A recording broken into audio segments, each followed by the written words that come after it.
नमस्कार दोस्तों, आज के वीडियो में हम लोग एसएससी जेई से जुड़ा हुआ एक इन्फॉर्मेशन लेके आए हैं जो अभी हम लोग को आयोग की वेबसाइट से मिला है। उसको इसमें देखिएगा हम लोगों से क्या बोला गया है, कुछ पैटर्न में बदलाव हुए हैं और पैटर्न में क्या बदलाव हुए हैं। आप लोग को डेट दे दिया गया है कि date of submission of offline application जो है वो 26 से शुरू हो जाएगा, फिर आपका 16/8 तक फॉर्म भरा जाएगा। ये सब सारी चीज़ें ये पीडीएफ में नोटिफिकेशन डाल दूंगा वीडियो के डिस्क्रिप्शन में, आप वहाँ से पीडीएफ ले सकते हैं, वेबसाइट से भी ले सकते हैं एसएससी जेई के। एक चीज का ध्यान रखिएगा यहाँ पे, पैटर्न में मेन बदलाव। बच्चों को जो सबसे बड़ी दिक्कत रहती थी कई बार कि सर मेंस में लिखना पड़ेगा, ये कैसे होगा, मैं आपको दिखा देता हूँ। यहाँ पे चलिएगा जरा ध्यान से देखिए। सबसे पहले यहाँ पे नोटिफिकेशन में बताया गया हम लोग के कि ये पूरा क्या है, कौन डिटेल्स ऑफ पोस्ट है, कौन कौन सी पोस्ट एसएससी जेई में होती है और उनके लिए क्या क्या क्वालिफिकेशन चाहिए। बच्चों को बहुत सारी जो है दिक्कतें आती थी। इसमें क्या दिक्कत आती थी, क्या कि भाई बॉर्डर रोड ऑर्गेनाइजेशन जैसे बीआरओ है, इसमें कई बार ऐसा होता था बीआरओ में बच्चों को। तो एक चीज जान लीजिए, बीआरओ में डिग्री इन सिविल इंजीनियरिंग यानी बीटेक चाहिए, या फिर उसके जगह पर और मतलब या 3 इयर्स डिप्लोमा हो और उसके साथ साथ में 2 इयर्स का वर्किंग एक्सपीरियंस हो। समझ रहे ना, यानी बीआरओ एक वैकेंसी है, वो भी बता देते हैं हमें। बीआरओ में ऐसा है कि आपको या तो बीटेक रहे और डिप्लोमा है तो 2 साल का वर्किंग एक्सपीरियंस चाहिए, ठीक है ना। उसी तरीके बीआरओ में बात कर, जेई सिविल का, जेई इलेक्ट्रिकल और मैकेनिकल का भी वही कहानी है, ठीक है।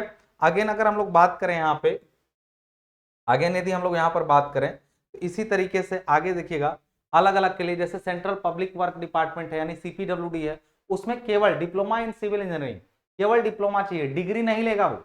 इसी तरह डिप्लोमा इन इलेक्ट्रिकल या मैकेनिकल इंजीनियरिंग वो भी नहीं लेगा। समझ में आ रही बात यहाँ पे? कहने का मतलब है कि सीपीडब्ल्यूडी जो सबसे अच्छा डिपार्टमेंट माना जाता है उसमें बीटेक अलाउ ही नहीं है, तो वो आपकी सीट फिक्स रहती है, वो आप आराम से ले सकते हैं, ठीक है।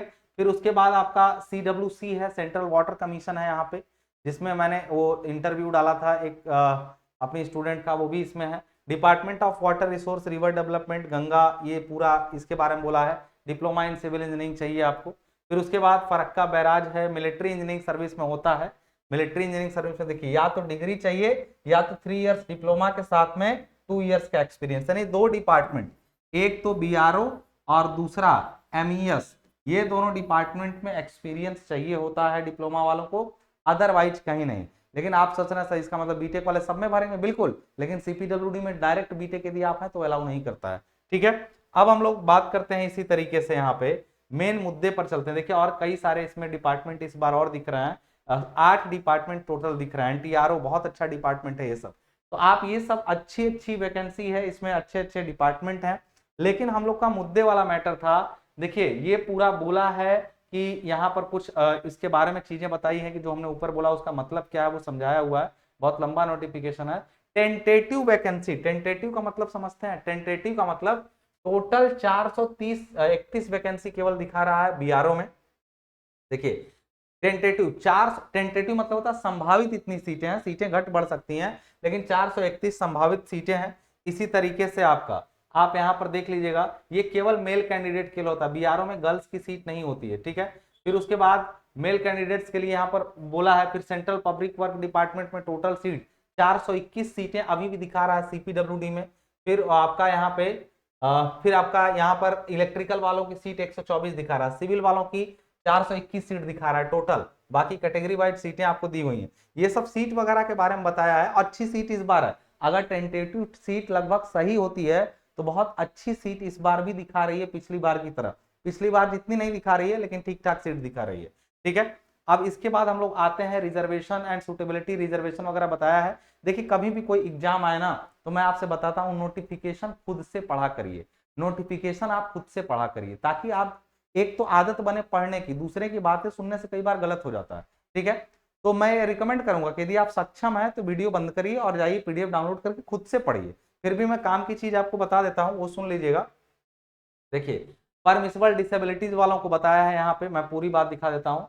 जूनियर इंजीनियर सिविल में ये सब कुछ जो जो लोग डिसेबल होते हैं, जिनको कोई दिक्कत होती है, दिव्यांग लोग होते हैं, उनके लिए क्या क्या चीजें हैं वो बताया कि उनके लिए क्या क्या छूट वगैरह मिलेगी, सब कुछ बता दिया है यहाँ पे। आगे यदि हम लोग चलते हैं कि यहाँ पे बोला है कि नेशनैलिटी, एक कैंडिडेट जो है जो भरेगा फॉर्म को, इंडिया, नेपाल, भूटान, इन तीनों जगहों का हो सकता है, उसके अलावा किसी और जगह का नहीं लेगा। और उसके बाद एज लिमिट जो होती है, देखिए सारे पोस्ट की एज लिमिट अलग अलग होती है, लेकिन आप एक चीज जान लीजिए, must have been born not earlier than 93 से पहले वाले भी फॉर्म नहीं भर सकते हैं और 2005 वाले के बाद वाले भी नहीं भर सकते हैं। 93 के पहले वाले कुछ लोग भर सकते हैं, कुछ लोग 93 के पहले वाले भर सकते हैं फॉर्म, जैसे कि जिनको कैटेगरी वाइज छूट मिल जाती है। ठीक है, अब यहाँ पर बात करते हैं कि कैटेगरी वाइज को ले रिलैक्सेशन, जैसे SC ST वालों को 5 साल, यानी 93 तक जनरल वाला भरेगा, लेकिन SC ST का कोई बंदा होगा तो 88 डेट ऑफ बर्थ रहेगी तो भी भर सकता है फॉर्म। ठीक है, ये सब ये आपका मिला। उसके बाद आपका आता है यहाँ पे, और देखिएगा आपका यहाँ पर चीजों को एक्सप्लेन किया है कि क्या क्या है, और नीचे हम लोग आके चेक करते हैं मेन चीज को जो हम लोग देखना चाहते हैं एग्जाम पैटर्न में जो भयंकर बदलाव हुए हैं उसको देख लेते हैं जरा सा हम लोग।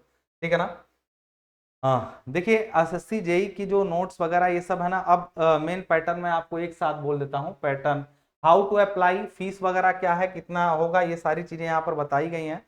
आप इसको देखेंगे, अभी फॉर्म खुला नहीं है तो आप इसको कर सकते हैं। एक आपकी 100 रुपये फीस लगती है, वो भी कोई भी महिला कैंडिडेट है या SC ST है तो उसकी फीस पूरी माफ रहती है। SSC में यही अच्छा रहता है कि सबको मौका मिल जाता है, भयंकर फीस लेके रोकते नहीं है किसी को। अगेन अगर हम लोग बात करें यहाँ पे, तो फिर बोला हम लोगों से कि ये पूरा वेबसाइट वगैरह का इनके डिटेल दिया है।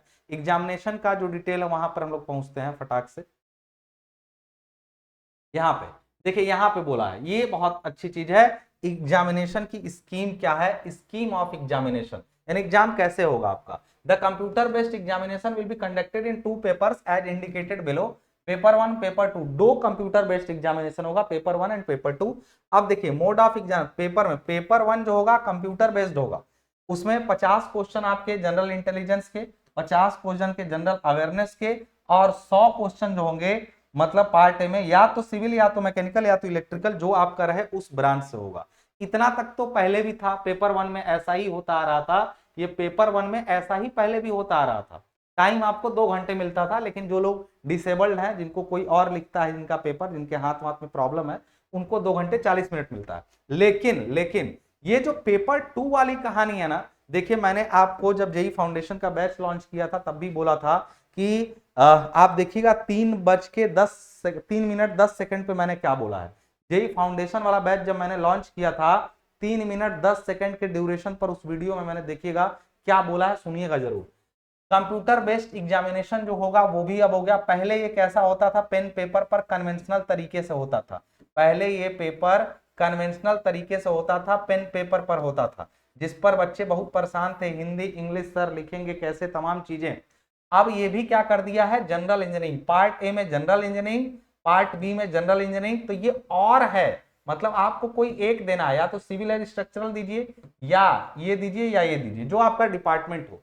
इसके 100 क्वेश्चन होंगे 300 नंबर के, यानी एक क्वेश्चन 3 नंबर का होगा, ये चीज ध्यान रखिएगा। एक क्वेश्चन जो होगा वो 3 मार्क्स का होगा, ऐसा इनका सेटअप है। लेकिन एक चीज का ध्यान रखिएगा, इसमें नेगेटिव मार्किंग भी होगी। अब नेगेटिव मार्किंग का प्रोविजन नीचे दिया होगा कहीं पर, लेकिन अब ये कंप्यूटर बेस्ड हो गया। एक चीज ध्यान रखिएगा, यहाँ पर पूरी बात बोला है, required attempt the general engineering part, ये पूरा बताया गया। The paper 1 and paper 2 will consist of objective type, बोला है कि paper 1 and paper 2 will consist of objective type multiple choice question only, यानी पेपर 2 में भी अब मल्टीपल चॉइस क्वेश्चन होगा। The questions will be set both in Hindi and English, question दोनों भाषा में आएंगे, हिंदी और इंग्लिश दोनों भाषा में।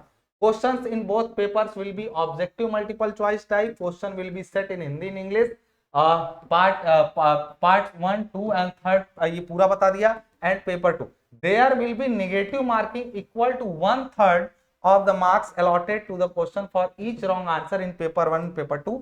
एक बदलाव और हुआ, पहले 0.25 की नेगेटिव मार्किंग होती थी पहले, अब 0.33 यानी 1/3 की नेगेटिव मार्किंग होगी। इस चीज का ध्यान रखिएगा। 1/3 का मतलब जितने नंबर का होगा उसका 1/3 नंबर 1/3 में कटने वाला है, यानी नेगेटिव मार्किंग में एक बदलाव हुआ, एक पेपर में बदलाव हुआ, तो भयंकर बदलाव देखने को मिले। अब एक चीज, कैंडिडेट्स आर अलाउड, ये सब बाकी बोल दिया। यहाँ पे बोला कि कैंडिडेट्स आर अलाउड, एक मजेदार बात, कैंडिडेट्स को अलाउ है to bring their own slide rule, calculator, logarithmic table and steam table for paper 2। Paper 2 में आप अपना कैलकुलेटर ले जा सकते हैं। देखिए यहाँ पे कैलकुलेटर अलाउ है पेपर 2 में, और आपका स्टीम टेबल, जैसे मैकेनिकल वाले लोगों को स्टीम टेबल की जरूरत पड़ती है, ठीक है ना, ये सब अलाउ है, they are not allowed using such aids for paper 1। Paper 1 में आप कैलकुलेटर नहीं ले जा सकते हैं, पहले भी नहीं ले जा सकते थे, पेपर 2 में पहले भी अलाउ था, अभी भी अलाउ है। तो इसका मतलब भले ही कंप्यूटर बेस्ड एग्जामिनेशन है पेपर 2, लेकिन उसका लेवल क्या करेगा, वो अब करेगा, क्योंकि अब तो आपके पास कैलकुलेटर है तो वो न्यूमेरिकल भी देगा अच्छा खासा। देखिए ये उम्मीद की जा रही है कि न्यूमेरिकल देंगे, आप पूरा सॉल्व करके कंप्यूटर में सेट करेंगे, तो उनको कॉपी चेक करने में आसानी होती है। कंप्यूटर बेस्ड एग्जाम का फायदा क्या होता है, कॉपी चेक करने में आसानी होती है, इस वजह से कैलकुलेटर अलाउ है। पेपर का लेवल में कोई अंतर नहीं होगा, लेकिन लिखना नहीं पड़ेगा, अपना कुछ भी सॉल्व करो, तुमको टिक कर देना है, वहां पे एमसीक्यू टाइप की होगा, लेकिन हाँ सॉल्विंग ज्यादा करनी पड़ेगी। तो ये उम्मीद की जा रही है कि आपका एमसीक्यू टाइप में लेवल उठा के पूछेगा, ठीक है ना। अब यहां पर बोल दिया है, अब आगे बोला गया है, अब काम की चीजें लगभग खत्म हुई, बाकी जो और जरूरत की चीजें हैं, मार्क्स जो है, बोला गया कि mark scored by candidate in computer based examination if conducted in multiple shifts will be normalize, यानी नॉर्मलाइजेशन होता है जब कई लोगों के एग्जाम अलग अलग दिन होते हैं, तो सबको मिलाकर के एक नॉर्मलाइजेशन किया जाएगा।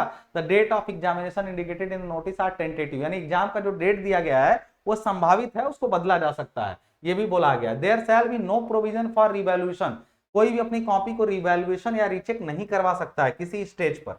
Indicative syllabus, the standard for the question in engineering subjects will be approximately the level of diploma in engineering, यानी कह रहा है कि जो सिलेबस होगा हमारे एग्जाम का वो डिप्लोमा के लेवल का होगा, ये इसने स्पष्ट बोल रखा है, ठीक है। अब उसके बाद पेपर 1 कैसा होगा, उसमें रीजनिंग, जनरल इंटेलिजेंस रीजनिंग के बोला है, जनरल अवेयरनेस बोला है, फिर जनरल इंजीनियरिंग में सिविल एंड स्ट्रक्चरल इलेक्ट्रिकल, पहले सिविल वाले का बोला, पार्ट ए में सिविल इंजीनियरिंग ये है और पार्ट बी में इलेक्ट्रिकल, सबको समझा दिया है, सब्जेक्ट को detail syllabus can be seen.